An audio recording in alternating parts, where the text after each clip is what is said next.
Module 6, Lesson 5 deals with one-step equations. Taking a look at what their content objective says, it says students will use multiplication property of equality to write and solve one-step division equations. The pacing guide suggests this is a 2-day lesson. Amusement parks offer a variety of activities for people to enjoy. Some of these activities include miniature golf, laser tag, and go-karts. Suppose the director of an amusement park wants to purchase new electric motors for the go-karts that are used in the park. The director budgets $179 for each electric motor and wants to purchase 25 motors. The director budgets a total of $4,475 to purchase the new motors.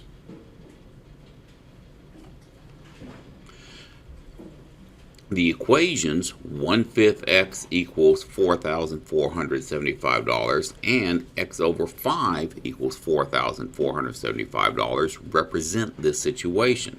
Describe how you can solve the first equation and how can this help you to think about how you might solve the second equation. These are some of the things we're going to learn to do in this lesson. Our inquiry question says, how can you write division equations? Well, let's take a look at that. Students in Muriel's club are contributing to buy a gift for their teacher. There are 12 students in the club, and they are each going to contribute $8.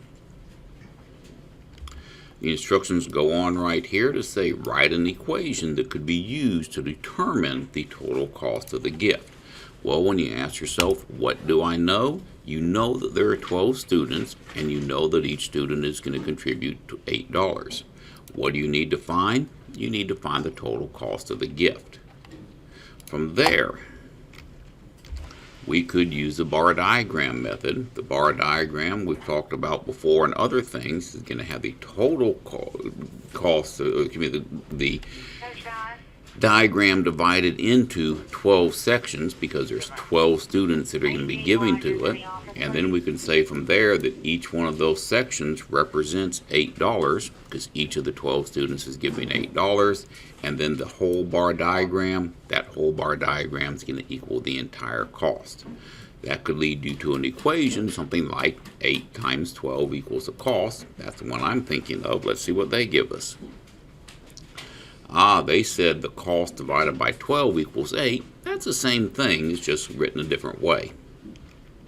Now, once again on this problem, they did not ask you to solve the equation. They just asked you to be able to write the equation. The one I gave you or the one they gave you, either one's going to be perfectly legitimate. Let's look at the next one. It says to draw a bar diagram to represent the given situation. Then use a bar diagram to write a division equation. That's something I might have missed earlier when I was doing it. It says to do it as a division equation. 6 friends are sharing the cost equally for a pizza party. If each person contributes $15.25, what is the total cost of the party?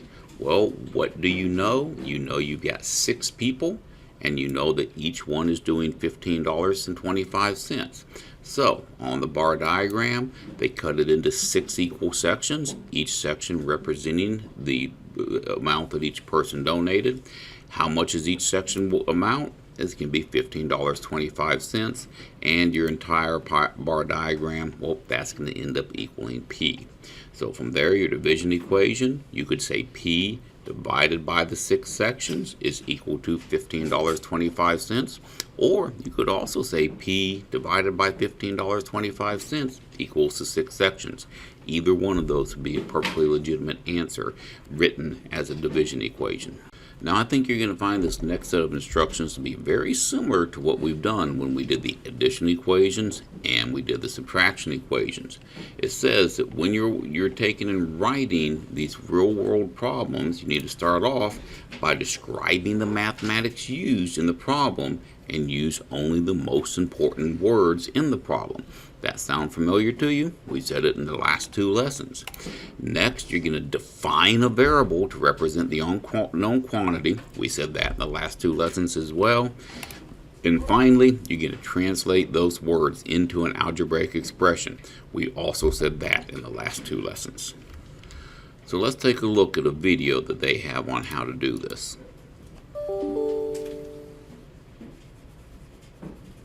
Cyrus, Brayan, and Michael are sharing a pack of stickers. Each student gets 9 stickers. Write an equation that could be used to determine the total number of stickers.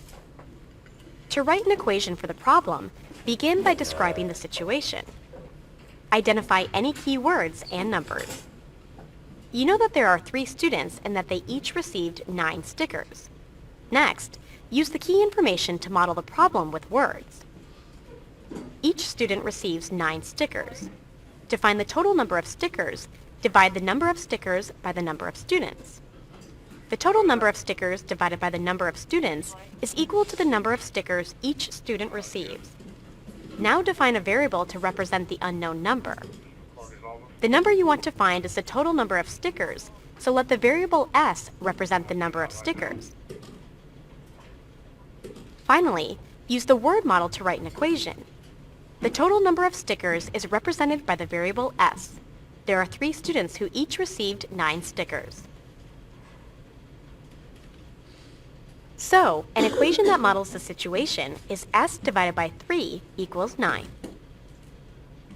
Now that should look pretty darn familiar to you because it's very, very similar to what we were doing when we were working the addition equations and the subtraction equations. Not really anything new here, only now we're setting it up as a division equation. So let's finally take a look at example 1 here. Example 1 says Benji rode his bike from Pittsburgh to Cleveland. I'm thinking that's probably a pretty long bike ride. Over the course of a 3-day weekend, he averaged 48.5 miles per day. What was the total distance he rode? Well, think about what we know. We know how much he averaged each day, and we know that he rode 3 days. I mean, not too hard here. We're looking for the total distance. So, moving forward with this, we're going to take and start off by rewriting it in words that make sense. We're going to acknowledge the fact that the distance is divided by 3 is going to equal to the 48.5, and that's 3 for the 3 days. From there, we're going to take and let B represent the distance he rode in 1 day. Nope, that would have been the average. The average distance he rode, once again, that's going to be the average, or the total distance he rode. So I would have used D for distance. They use B, but that's okay. And that's going to be the correct answer for that one. And then moving on to the next question. Now we're going to set up an equation, and there's several ways we could do this. We could say the total distance divided by 3 is equal to the 48.5, and that's going to give us a valid answer.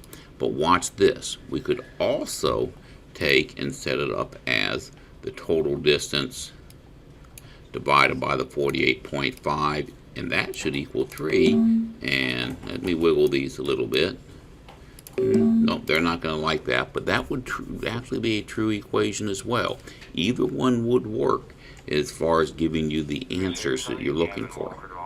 Alright, now it's going to be your turn. Pause the video and work this problem, please. Chin has $49.5 cups of flour and wants to use a bread recipe that requires 4.5 cups of flour. Which equation can be used to find the F number of times that Chin can use a recipe? Well, we're taking that 49.5 and dividing it into 5.5 sections. So the total number of recipes would result in that. So let's see, we could take and if we took the 49.5 and divided it by F, that's going to give us a good answer. And this one, 49.5, nope, that one is not. This one here is not, and that one there is not. So the correct answer, you should have picked a C for this one. Now that's going to be it for part 1 of this video. When we come back into part 2, we're going to learn how to actually solve these equations. So far we've learned how to write them. Now that we've learned how to write them, it's time to learn how to solve them, and we will see you back in part 2.